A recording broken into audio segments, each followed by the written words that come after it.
Hello everyone. आज हम लोग volume strength of hydrogen peroxide के बारे में डिस्कस करेंगे। तो क्या होता है वॉल्यूम स्ट्रेंथ, इसको हम समझते हैं। ठीक है, देखिए,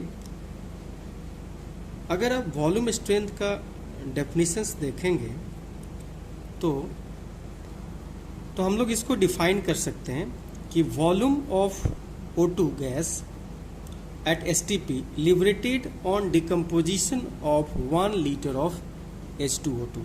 ठीक है, यहाँ पे ये जो वॉल्यूम है ये भी लीटर में आपको लिबरेट होगा, और आपके पास 1 लीटर H2O2 है, वो अगर डिकम्पोज होता है तो जितना वॉल्यूम ऑफ H2O2 रिलीज होगा उसी को हम लोग उसका वॉल्यूम स्ट्रेंथ बोलेंगे। एग्जाम्पल की समझते हैं, जैसे मार्केट में हम लोग हाइड्रोजन पेरोक्साइड जब खरीदते हैं तो उसके बॉटल पे ऐसे कुछ मिलते हैं लिखा हुआ 10V, 20V, 30V। ठीक है, तो ये एक्चुअली हाइड्रोजन पेरोक्साइड के वॉल्यूम स्ट्रेंथ को बताता है। 10V का क्या मतलब हुआ?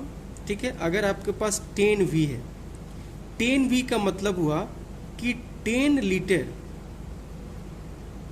O2 आपको क्या हो रहा है, रिलीज हो रहा है by decomposition of 1 litre on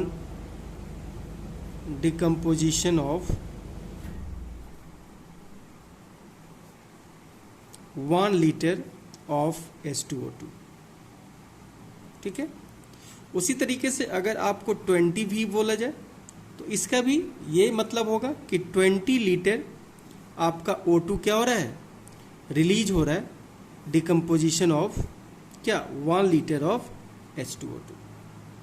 उसी तरीके से अगर आप 30V की बात करेंगे तो 30V का मतलब हुआ कि 30 लीटर जो है आपका ऑक्सीजन लिबरेट हो रहा है अगर आपके पास क्या है, 1 लीटर ऑफ H2O2 डिकम्पोज हो रहा है।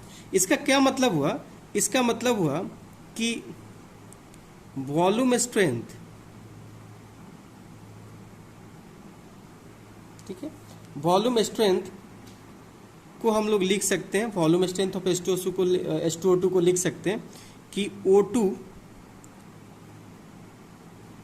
यहां पे हम लिख सकते हैं volume of O2 gas liberated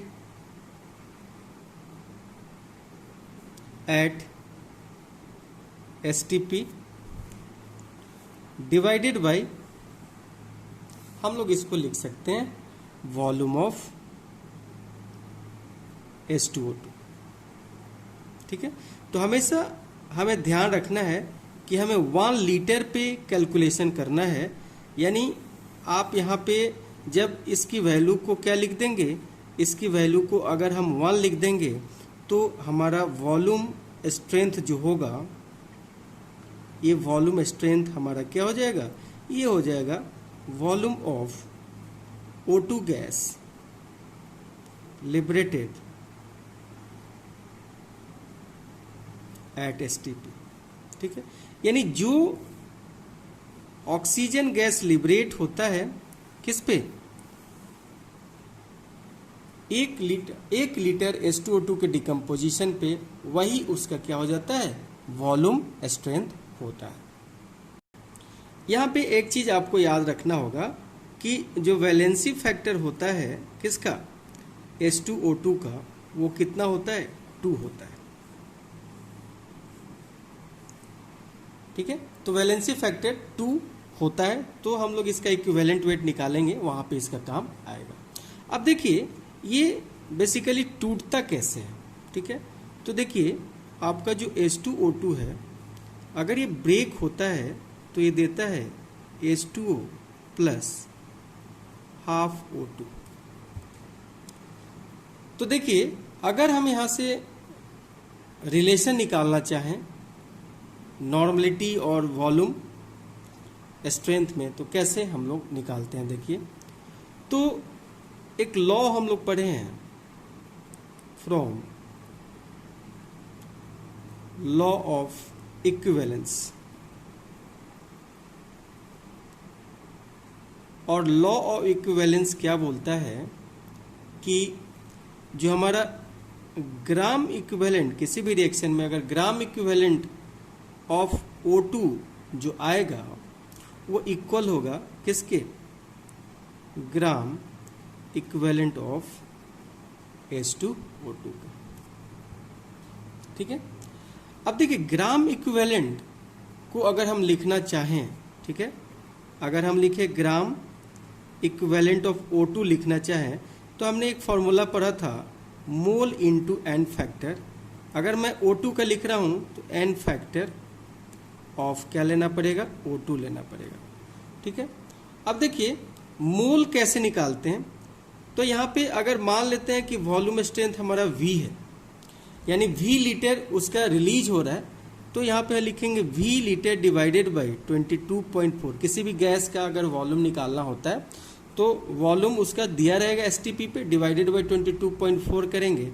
और देखिए ऑक्सीजन का अगर एन फैक्टर आप लेते हैं तो यहाँ पे कितना होता है, दिस इज 4, और इसको अगर आप कैंसिल करेंगे तो ये हो जाएगा 5.6।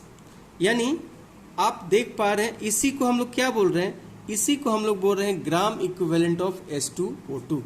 तो हम लिख सकते हैं कि gram equivalent of H2O2 equals to कितना आया, V बाई 5.6।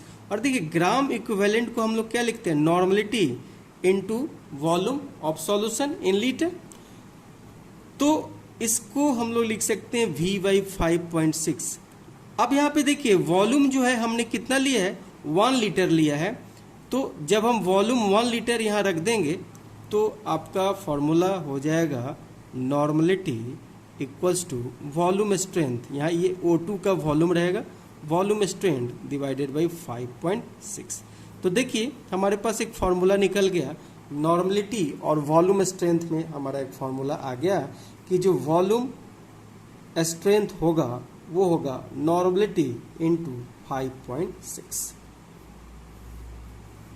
ठीक है, तो इस तरीके से हमने यहाँ पे, अब अगर आपको मोलरिटी में फॉर्मूला निकालना है, ठीक है, अगर आप अब इस फॉर्मूले को मोलरिटी में बदलना चाहते हैं तो कैसे होगा, तो देखिए वॉल्यूम स्ट्रेंथ इक्वल्स टू हम लिख सकते हैं नॉर्मलिटी इनटू 5.6, और नॉर्मलिटी को हम लोग क्या लिखते हैं, molarity into n factor into 5.6। अब देखिए एन फैक्टर आपको अभी बताया गया कि अगर आप इसका एन फैक्टर देखेंगे तो एन फैक्टर इसका कितना होता है, 2 होता है। तो यहाँ पे आप लिख सकते हैं m into 2 into 5.6 equals to molarity into, अब इसको मल्टीप्लाई कर दीजिए तो ये हो जाएगा 11.2। यानी वॉल्यूम स्ट्रेंथ और मोलरिटी में आपके पास एक रिलेशन ये आ गया। ठीक है, अब एक रिलेशन और देख लेते हैं, वो डायरेक्ट मैं आपको बता देता हूँ। परसेंटेज आपका जो होता है, परसेंटेज वॉल्यूम स्ट्रेंथ जब निकालते हैं हम लोग, तो परसेंटेज वॉल्यूम स्ट्रेंथ अगर आप निकालते हैं तो ये फॉर्मूला आता है, परसेंटेज स्ट्रेंथ निकालते हैं तो ये फॉर्मूला आता है हमारा 17 divided by 56 into volume strength. तो ये इतना फॉर्मूला है जिसके बेसिस पे हम लोग क्या कर सकते हैं, H2O2 के जो भी प्रॉब्लम होगा, जो भी इसके बेस्ड क्वेश्चंस आएंगे उसको हम लोग यहाँ पे सॉल्व कर सकते हैं। अब देखिए हमने एक स्ट्रेंथ का फॉर्मूला पढ़ा था कि स्ट्रेंथ इक्वल्स टू होता है जो ग्राम पर लीटर में लेते हैं, तो वहाँ पे हमने पढ़ा था molarity into molecular weight of H2O2 लेंगे यहाँ पे, तो आपके पास फॉर्मूला हो जाएगा m इंटू 34। तो अगर आप यहाँ पे स्ट्रेंथ निकालना चाहिए तब भी आप यहाँ पे निकाल सकते हैं। अगर आप स्ट्रेंथ को नॉर्मलिटी के टर्म में निकालना चाहते हैं तो नॉर्मलिटी के टर्म में आपने पढ़ा था नॉर्मलिटी इनटू इक्विवेलेंट वेट, तो यहाँ पे आप इसका निकालना चाहते हैं तो नॉर्मलिटी इनटू इक्विवेलेंट वेट क्या होता है, molecular weight divided by n factor, तो 2 हो जाएगा, तो ये हो जाएगा नॉर्मलिटी इनटू आपका 17। तो इस तरीके से हम लोग क्या निकाल सकते हैं, स्ट्रेंथ भी आप निकाल सकते हैं। तो हमने क्या क्या यहाँ पे देखा कि कैसे वॉल्यूम स्ट्रेंथ आप कैलकुलेट कर सकते हैं, कैसे आप नॉर्मलिटी कैलकुलेट कर सकते हैं, तो ये नॉर्मलिटी का है। उसके बाद परसेंटेज स्ट्रेंथ कैसे कैलकुलेट कर सकते हैं, तो ये परसेंटेज स्ट्रेंथ का फॉर्मूला है, और ये आप मोलारिटी और इसमें कैसे रिलेशन निकाल सकते हैं। तो इस तरीके से हमने यहाँ पे, तो देखिए हमने एक फॉर्मूला ये पढ़ा कि वॉल्यूम स्ट्रेंथ ऑफ H2O2 होता क्या है।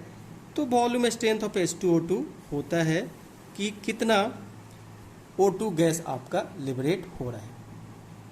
हमने फिर पढ़ा कि नॉर्मलिटी ऑफ वॉल्यूम स्ट्रेंथ में कैसे रिलेशन निकालेंगे। तो नॉर्मलिटी इक्वल्स टू होगा वॉल्यूम स्ट्रेंथ डिवाइडेड बाई 5.6।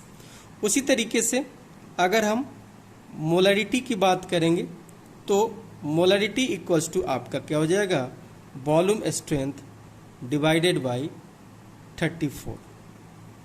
ठीक है, 34 क्या है, 34 जो है हमारा